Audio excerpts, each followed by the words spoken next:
Voiture de légende, en collaboration avec les montres Louis Erard, l'esprit du temps.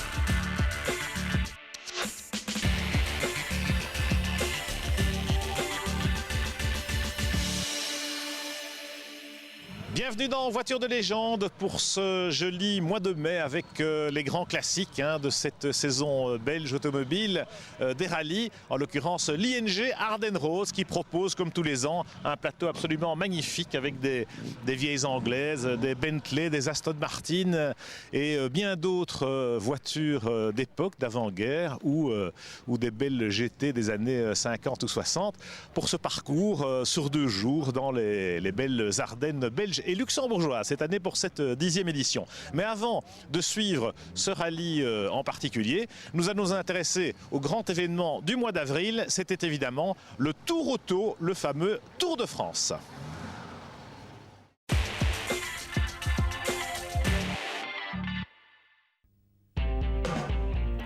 Paris, mi-avril 2011. Effervescence aux Tuileries, devenu un village envahi par plus de 200 voitures. Une 3e fois dans son histoire, le parc, enchâssé entre la Concorde et le Louvre, sert de décor grandiose à un des plus grands événements classiques au monde, le Tour Auto Optique 2000. C'est assez extraordinaire parce que le Tour Auto est probablement le rallye le plus ancien au monde, puisque ça date de 1899, mais c'est la première fois qu'il y a une période de 20 ans comme ça sans interruption. Donc on a bien l'intention de continuer, donc dans 5 ans, dans 10 ans, on verra.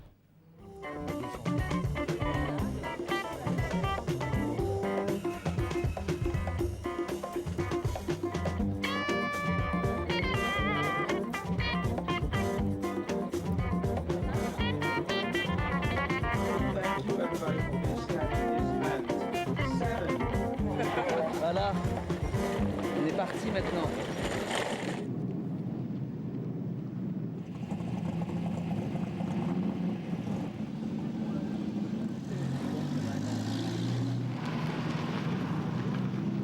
Mardi 12 avril, il fait encore nuit lorsque le Tour Auto s'élance pour la première étape direction Poitiers via les circuits de Montlhéry puis du Mans, la plus longue, 480 km. Elle disputa le Tour Auto en 1957 et, coïncidence heureuse, se rendit cette année-là au Mans. Elle vit aux États-Unis depuis 1989. Appartenant désormais à un Américain de Chicago depuis 1994, Joe Ice, qui ne voulait pour rien au monde manquer l'hommage rendu sur ce Tour Auto au carrossier Zagato, à qui elle doit sa magnifique robe, cette Maserati A6G Berlinetta nous conduit vers la première spéciale, à Montlhéry donc. Comme l'ensemble des concurrents, les Z comme Zagato vont donc se lancer à l'assaut de la première spéciale sur ce que l'on appelle le routier de Montlhéry. Souvenir, souvenir.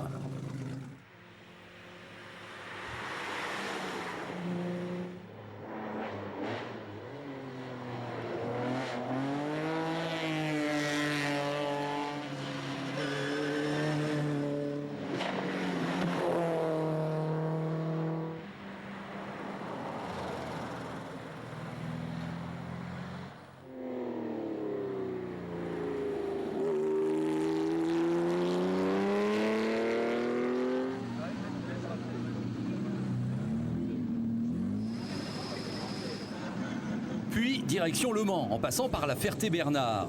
Un tour sur le circuit Bugatti, les pilotes engagés en compétition se lâchent. Les esprits s'échauffent. Une hiérarchie va se dessiner dans les 4 catégories où pointent déjà en haut des feuilles de chrono ceux qui vont animer ce Tour Auto Optique 2000.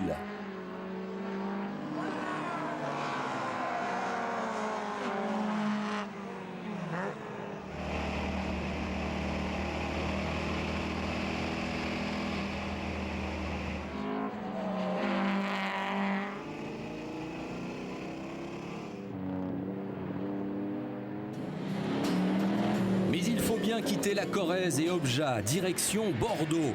Pas question de prendre son temps pour se réveiller. Dès 7h30 du matin, 3 km après le départ, place à la première spéciale, un peu plus de 8 km, ouvert par Gérard Larousse sur sa BMW M3 GTS. Les concurrents entrent immédiatement dans le vif du sujet, d'une étape longue de 330 km. Le soleil, encore rasant, laisse augurer d'une belle journée. Les paysages, eux, sont toujours aussi magnifiques. Mais pour les concurrents engagés en compétition, pas le temps de flâner.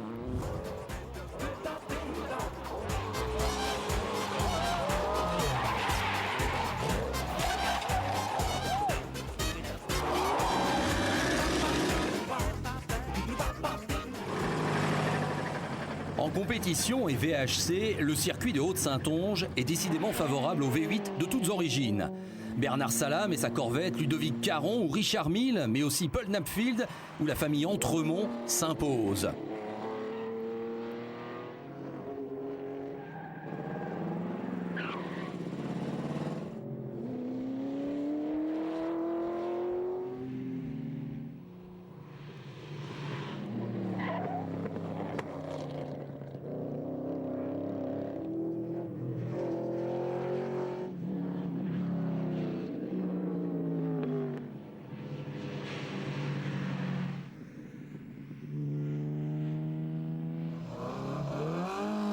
Le calme et la douceur de la Saintonge étant l'apanage de la régularité, on y retrouve Lord et Lady Ledlow.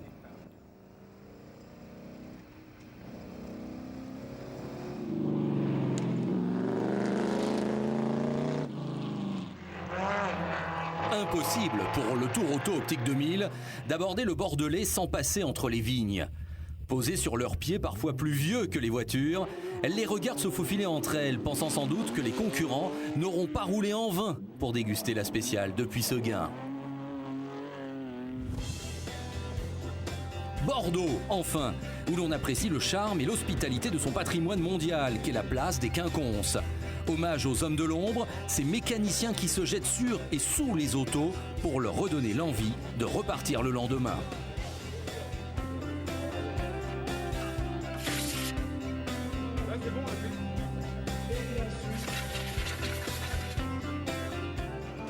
Plus que 2 étapes.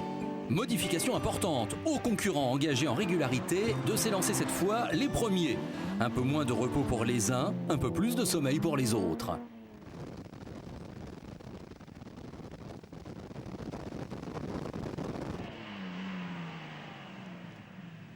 En fonçant vers le Lot-et-Garonne, puis le Gers, le menu du jour est aussi copieux qu'une association foie gras magret tourtière.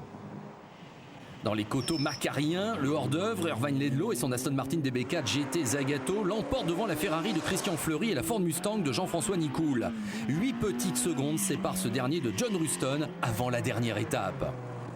La famille Entremont, elle, continue sa moisson de victoires, 2 dans cette seule journée. La Lancia Stratos de Patrick Otto enthousiasme toujours autant les passionnés de rallye, elle est 2e dans sa catégorie. On embarque avec Jean-François Pénillard et Michel Billon-Ray, avant de retrouver d'autres pilotes qui comptent, comme l'incontournable Jean Ranotti bien sûr, mais surtout Keith Norman sur Porsche 914 et Bernard Salam au volant de sa volumineuse Corvette de 1971. Dernière journée pour le Tour Auto, mais chacun, même fatigué, même content de voir dans quelques heures le podium, en aurait bien pris une autre tranche, y compris les potentiels vainqueurs. Prêt pour cette dernière journée? Oui, bien sûr. C'est dommage que ce soit la dernière journée. On peut en faire encore 8 jours, ça ne nous dérange pas. I'm ready for the last day, I think. See if we can hold our position. Mademoiselle est en pleine forme, donc il n'y a pas de souci. Elle va aller se baigner à Biarritz. Circuit de Pau-Arnos. Pour certains, mieux vaut être bien réveillé malgré la fatigue accumulée et le froid vif qui envahit l'après-grille. Car les enjeux prennent justement la forme, pour commencer, de ce tracé vallonné qui recèle de nombreux pièges. Comme la veille, honneur à la régularité. Mais allez savoir si voiture et équipage n'auraient pas préféré un peu plus de repos et de chauffage.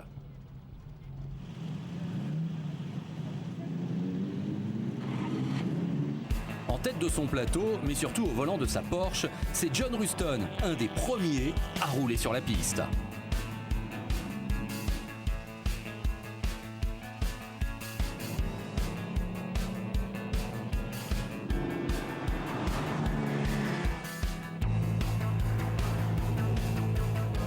L'océan, enfin.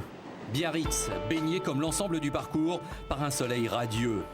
On y pénètre dans le sillage de la garde républicaine en Lancia Flaminia Zagato, celle de Christophe Brune et Geoffroy de la Cretelle. Arrivée royale dans une ville impériale. Une humeur restée excellente ensuite, tout au long de la soirée de remise des prix. Le rideau pouvait tomber, mais quel beau 20e anniversaire!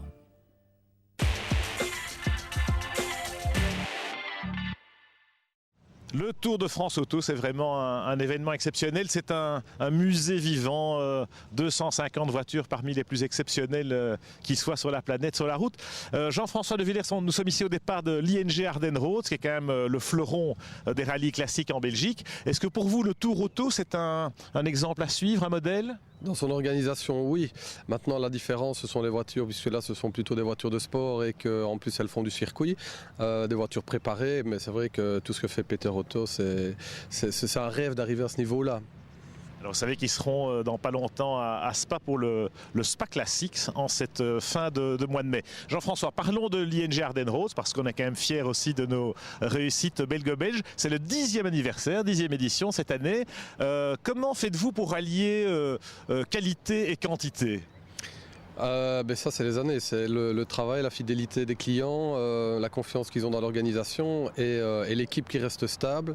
Le parcours de Robert Rorif évidemment qui reste quand même avec Alain Lopez un des 2 meilleurs traceurs pour moi en Belgique.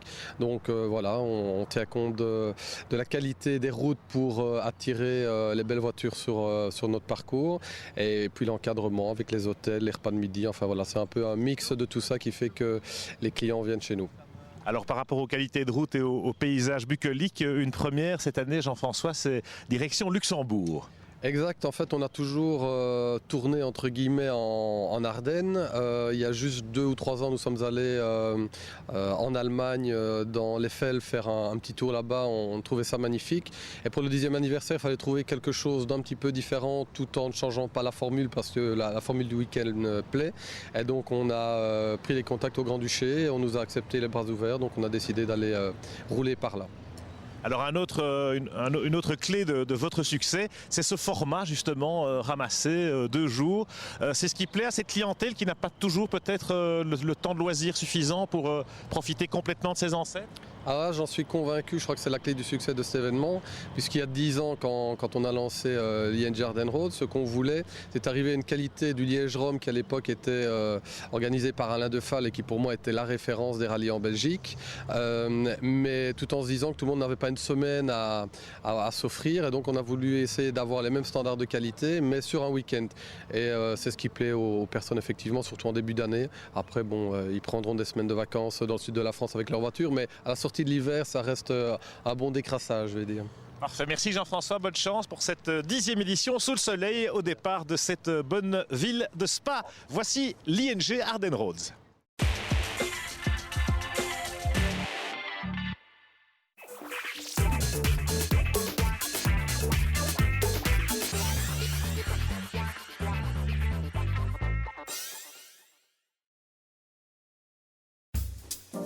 Épreuve de régularité pour voitures anciennes de sport et de prestige, l'ING Ardennes Roads célébrait cette année sa 10e édition. Une bien belle concrétisation pour l'équipe entourant Jean-François de Villers, dont le concept, situé entre la balade d'une journée et le rallye international de longue haleine, a fait mouche. Comme l'illustrait la liste des engagés de ce millésime anniversaire, quelques 140 équipages ayant officialisé leur présence dans la ville d'Eau.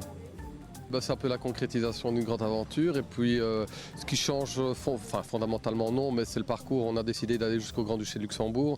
C'était les dernières années un territoire qui était un peu fermé au rallye extérieur et bon, finalement on s'est dit qu'on allait tenter notre chance et on va aller voir ces routes luxembourgeoises qui sont, paraît-il, magnifiques.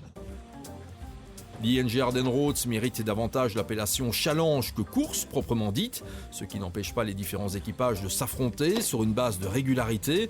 Mais ce ne sont certainement pas là les seuls éléments qui ont fait la différence une décennie durant. Épreuve à la fois conviviale et familiale, l'ING Ardennes Roads a depuis toujours mis l'accent sur le sens de l'accueil. C'est pas plus qu'important, c'est essentiel pour eux, la qualité de l'hôtel, les prestations de midi, l'encadrement du staff. Tout ça fait que ça a donné la couleur à l'ING Ardenroth. Et donc je pense que c'est un tout, c'est effectivement la qualité des voitures, c'est la qualité des pilotes, c'est l'amitié. Au bout de 10 ans, forcément, les gens se recroisent, donc il y a des groupes qui se forment et c'est un petit peu tout ça qui fait le succès. Et je pense que c'est aussi Spa en tant que tel. C'est pour ça que j'avais choisi d'ailleurs il y a 10 ans de venir à Spa. C'était un nom mythique pour le sport automobile. Absolument superbe, les voitures rassemblées dès le samedi après-midi dans le parc des 7 heures le sont, et toutes antérieures à 1969. Et c'est là que le parcours proposé revêt toute son importance. Pas question en effet de lancer cette prestigieuse caravane sur des chemins ardennais défoncés. Le tracé d'une telle épreuve se veut donc roulant, bucolique, mais aussi original d'une édition à l'autre. Il faut surtout regarder le revêtement, parce que ces voitures n'ont pas de suspension moderne, donc il faut aussi ménager les grands-mères. Autrement dit, c'est très important d'avoir de bonnes routes. En Belgique, ça devient difficile. Heureusement, on les refait.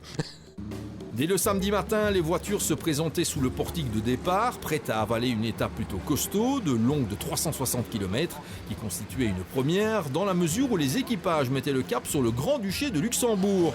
L'effervescence était à son comble sur la place royale de Spa, devant l'hôtel Radisson Blu Palace, quartier général de la manifestation. Cap donc sur le Grand-Duché avec une halte programmée à l'hôtel Bel Air, l'occasion pour d'innombrables amateurs, passionnés et amoureux d'anciennes de passer en revue les voitures présentes au départ et de se rendre compte combien l'ING Ardenroth reste une référence en la matière.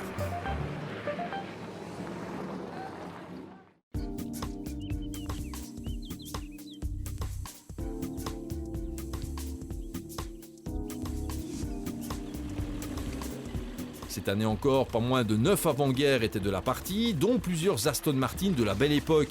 Et la palme de l'ancienneté revenait à ce modèle International Le Mans qui date de 1931, un bolide que Steven Snowhart et Ethel Delbar se sont fait un plaisir d'emmener au gré des routes ardennaises. Aston Martin toujours, mais de 1933 cette fois, et un modèle Le Mans que se partageaient Marcel et Alphonse Geertz.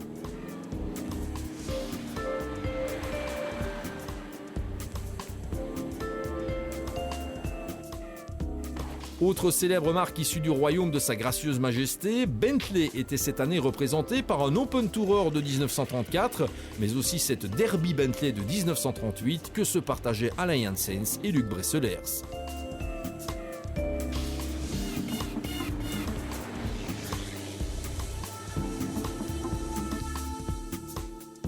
La palme de l'originalité est néanmoins revenue à cette Morgan Three-Wheeler Super Sport de 1938, voiture engagée par Franz de Boeck et Benedict Lievens, une bien étrange machine dans les entrailles de laquelle on retrouve un moteur Ford de 2 cylindres de 990 cm3.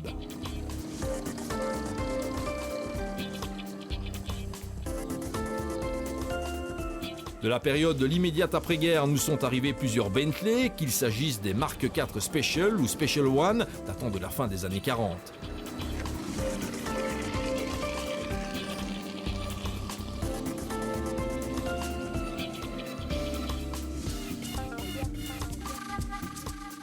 C'est aussi d'Angleterre qu'est issue cette très belle Healey Silverstone de 1949 que Renate de Klerk et Karine Lowet de Villers ont emmené en direction du Grand-Duché. Que dire alors de la Bristol 401 1952 de Richard et Anne Clark, dont la mécanique utilisée est dérivée d'un bloc 6 cylindres 2 litres de BMW. Terminons ce premier tour d'horizon par la toujours impressionnante Arnold Bristol Bolide Competition qui date quant à elle de 1954. Mais trêve provisoire de considérations mécaniques et stylistiques pour saluer l'arrivée de la caravane du 10e ING Ardenroth dans la ville de Luxembourg, où l'heure était bien sûr aux premiers échanges d'impressions à la mi-journée, le tout relevé d'un lunch bien dans le ton de l'événement, permettant aux pilotes et copilotes de souffler avant le retour vers Spa.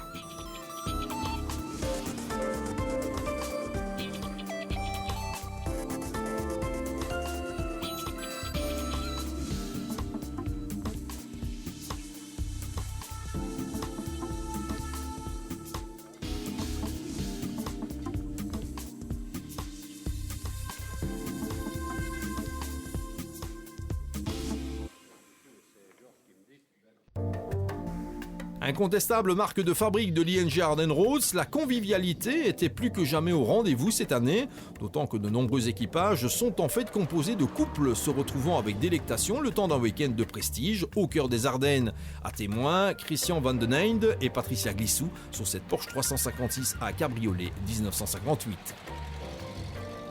Ah, on prend des risques. On dit toujours qu'il y a 5% de divorce après un rallye comme ça.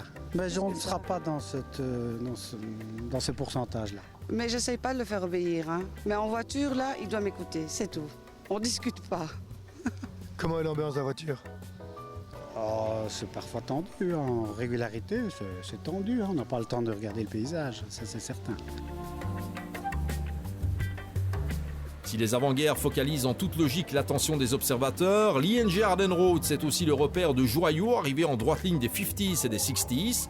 Il en va ainsi du contingent de Jaguar XK 140 Roadster, faisant indiscutablement honneur au partenariat officiel entre l'organisation et cette marque de prestige qui puise dans un passé très riche une indéfectible volonté d'aller de l'avant. Quant à la Jaguar E-Type, elle présente cette année 50 bougies sur son gâteau d'anniversaire et toujours pas une ride. Nettement plus rare, cette Ashley 750 qui date de 1957 repose sur un châssis d'Austin 7 greffé d'une mécanique de 750 cm3 comme l'indique l'appellation de la voiture. Que serait une épreuve pour véhicule du temps d'avance sans sa ribambelle de MG? Celle-ci est une TF 1954 engagée par Paul Steins et Grete Vian.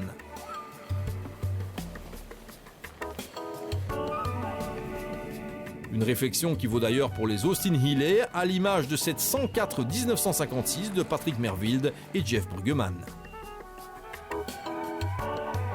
Plutôt à l'aise sur les chemins et routes du Grand-Duché, Marco Schumacher et Isom Miller ont porté bien haut les couleurs de Luxembourg avec leur Triumph TR3 1959.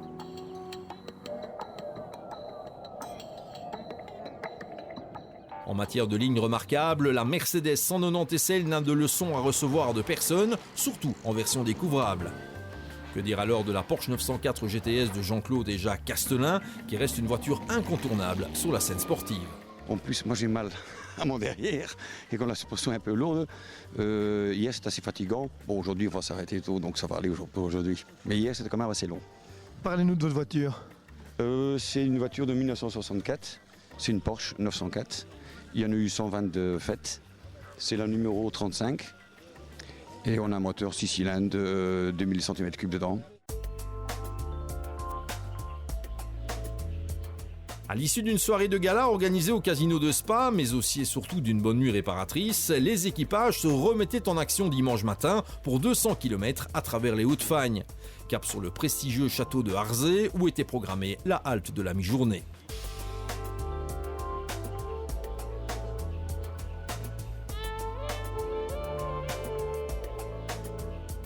Et comme pour célébrer le 10e anniversaire de l'ING Ardennes Roads, le Soleil a eu l'excellente idée de s'inviter à la fête, de quoi magnifier toujours plus la beauté d'un parcours qui a une fois encore fait l'unanimité auprès des concurrents.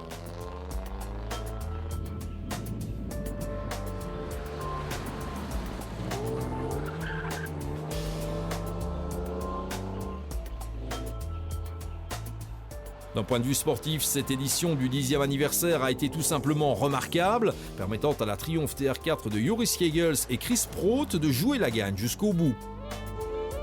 Il s'en est finalement fallu d'un dixième de point au bout des 2 journées de régularité, la victoire revenant à une avant-guerre, la très belle BMW 328 Roadster de Stefan Schroen et Brigitte Mertens, dont le jusqu'au boutisme a payé.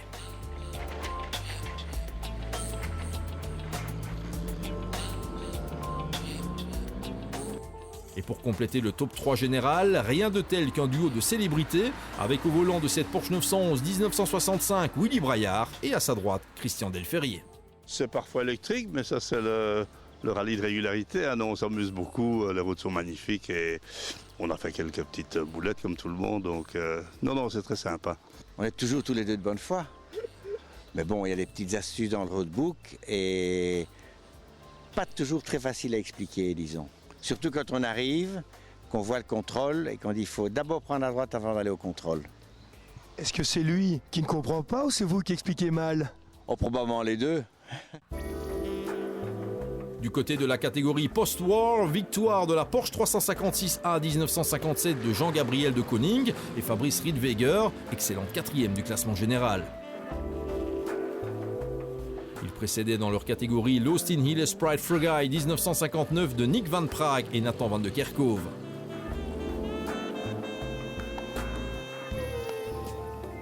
Belle prestation également de la petite MGA 1600 MK2 1961 des Britanniques Roderick Bunn et David Roberts, 7e du général et 4e en classique.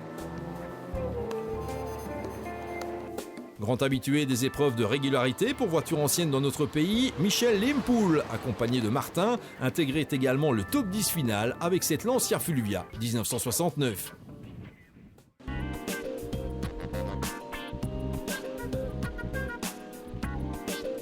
Au terme de cette somptueuse balade anniversaire, reste maintenant à Jean-François de Villers et son équipe à se pencher sur l'avenir de l'ING Ardennes Roads, qui passera par une 11e édition, en bonne et due forme.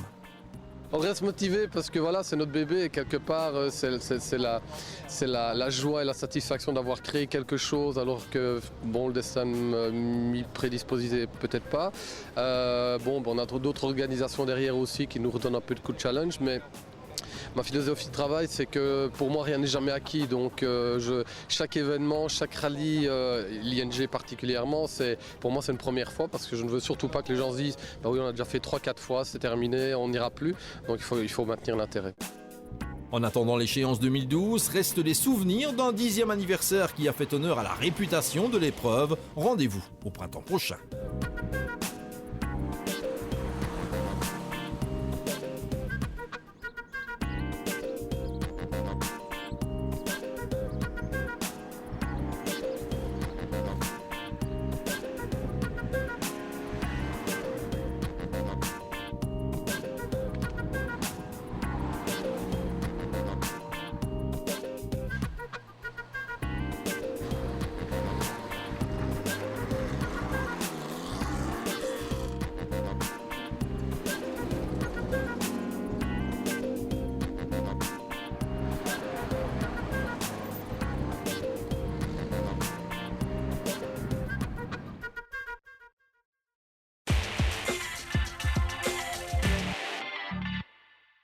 Voilà pour ce petit tour des Ardennes avec certes des vieilles anglaises, on les a vues, mais aussi des allemandes, des italiennes.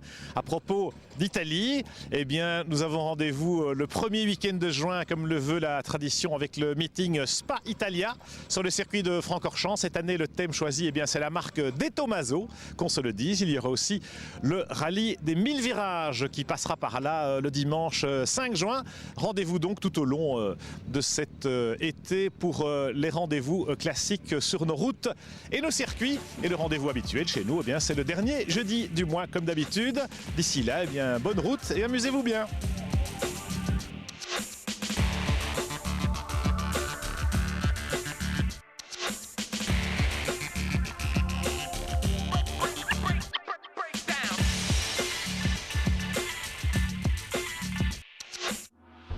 Voiture de légende, en collaboration avec les montres Louis Erard, l'esprit du temps.